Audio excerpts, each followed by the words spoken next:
Hi everyone, in this video I want to show you a game between Grandmaster Gergely Aczel and International Master Mihnea Costachi. The game was played in International Chess Tournament from Tasnad 2018 round 7. These two players met 1 month ago during Ra8 International Chess Festival and Mihnea won.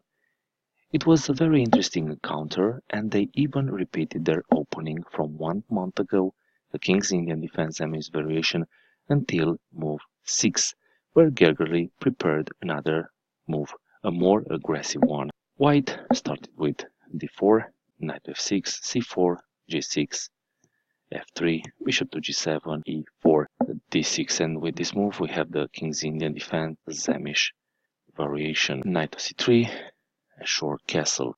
On their last encounter, Gergely played bishop to e3, and this time prepared more aggressive line by playing bishop to g5, following the principle of the maximum activity. c5 attacking white center, d5 gaining space on black territory, controlling e6, c6 squares, e6 attacking the center one more time, queen to d2, white can castle along and he can play bishop to a6, exchanging the dark squared bishops. Black took on d5 and white recaptured with the c-pawn.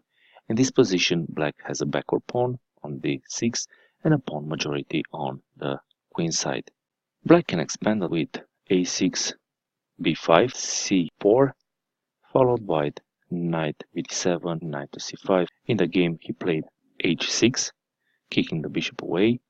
This is not a free pawn because if white takes on h6, black can take on e4 with the knight, attacking the queen, and black queen can give a check, picking up the bishop. White saw this and he played bishop to e3, h5, a move that takes control of g4 square but leaves g5 unprotected. And white takes advantage of this by placing his bishop to g5, pinning the knight to the queen. Better was to develop the knight from g1 or the light square bishop. a6, intending to play b5, a4, preventing b5, and queen to a5. Moving the queen in an opening is the last thing to do. With this move, black pins the a4 pawn to the rook, and now he can play b5. Rook to a2, the rook is defended by the knight. Rook to e8, bringing the rook on the same file with a white king.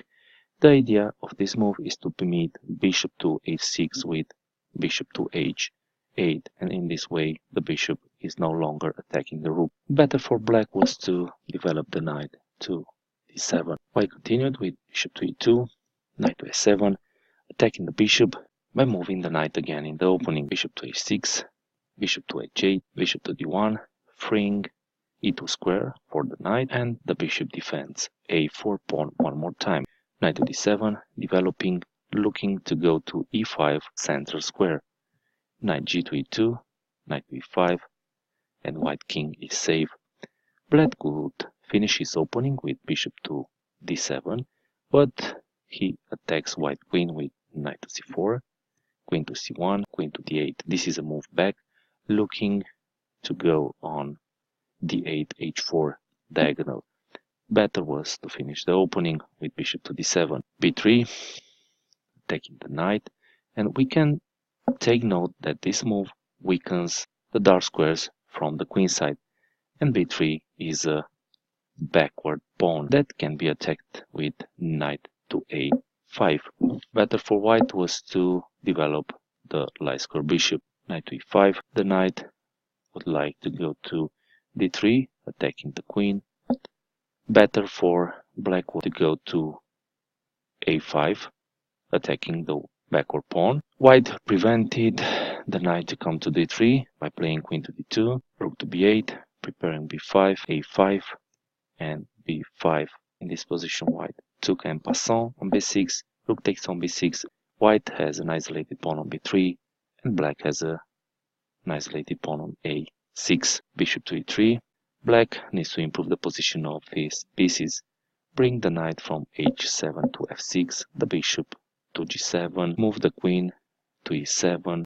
Another forward moving white territory is rook to b4, which was played in the game. The rook can attack along the 4th rank after black pushes f5, and if white takes, black rook can swing on the king side.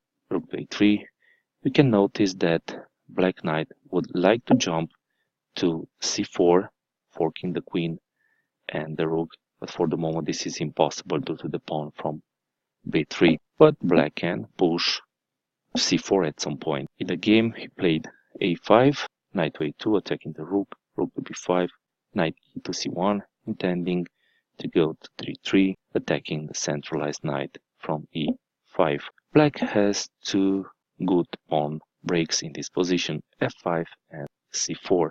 In the game played f5, attacking white center, bishop to c2, defending e4, and black continued with h4. Another way was to push c4, h3. You can see that black has some weak dark squares around his king. Queen to f6, knight to a2, c4.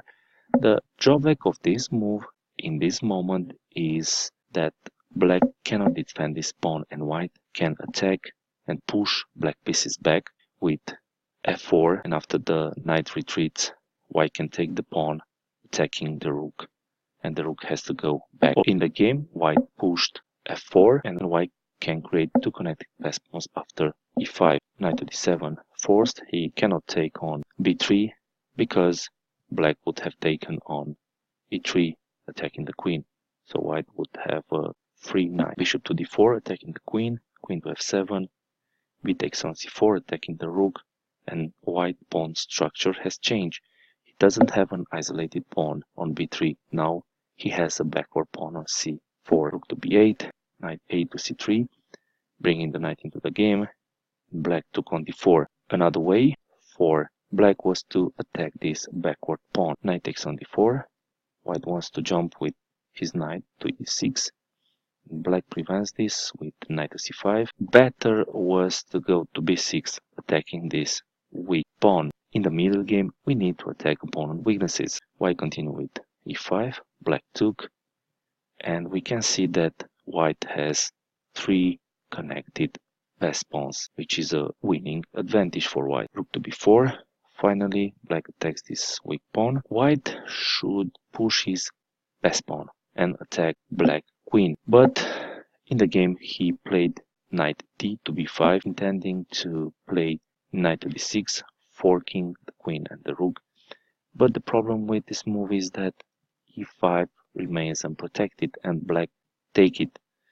So this was a big mistake from white part, giving this pass pawn. Queen to d4, attacking both the rook and the knight. The knight defends the rook.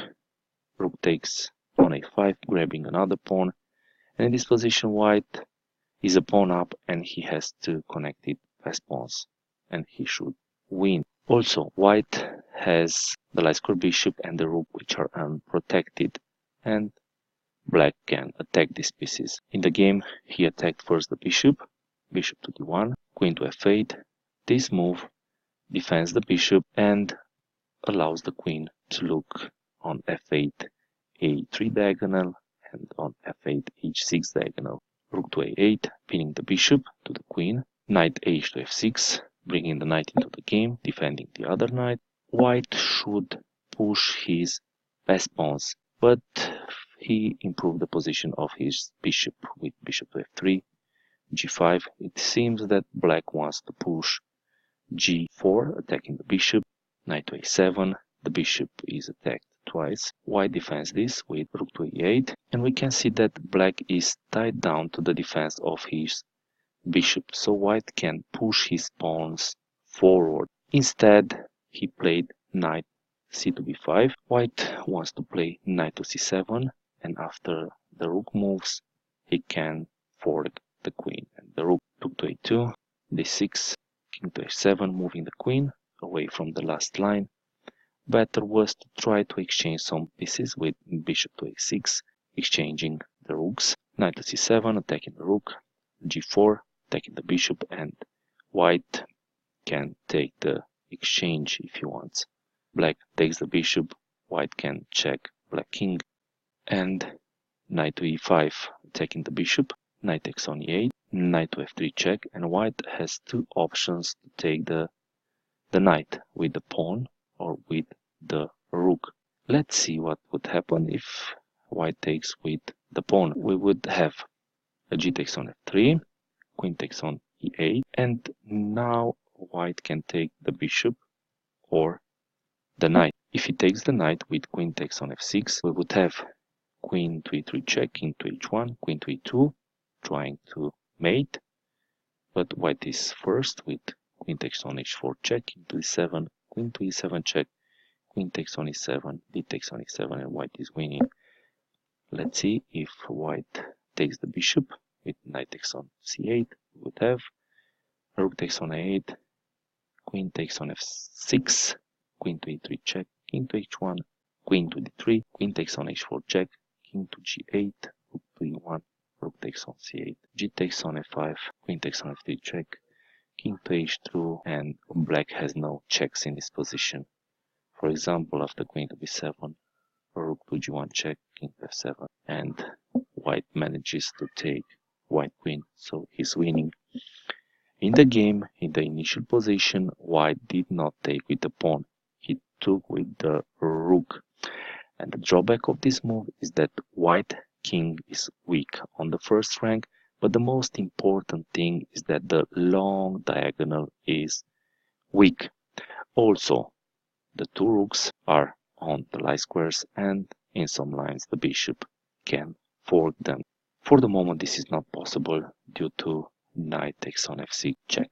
Also white has some double pawns. Black took the knight with the queen, and we can see that the black queen can infiltrate on the second line, giving a check, and white should stop this by playing rook to b3.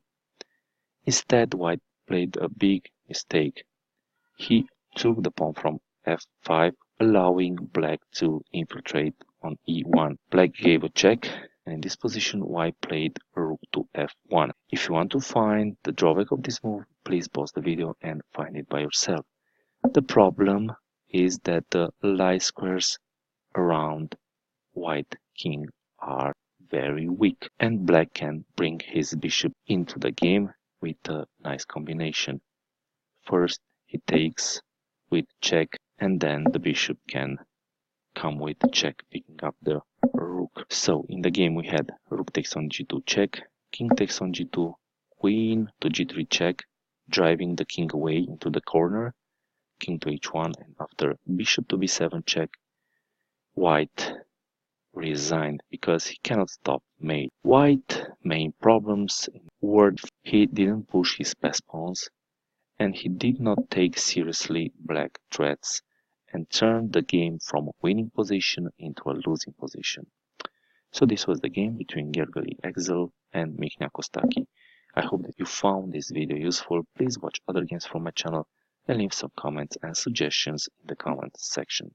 See you next time. Bye.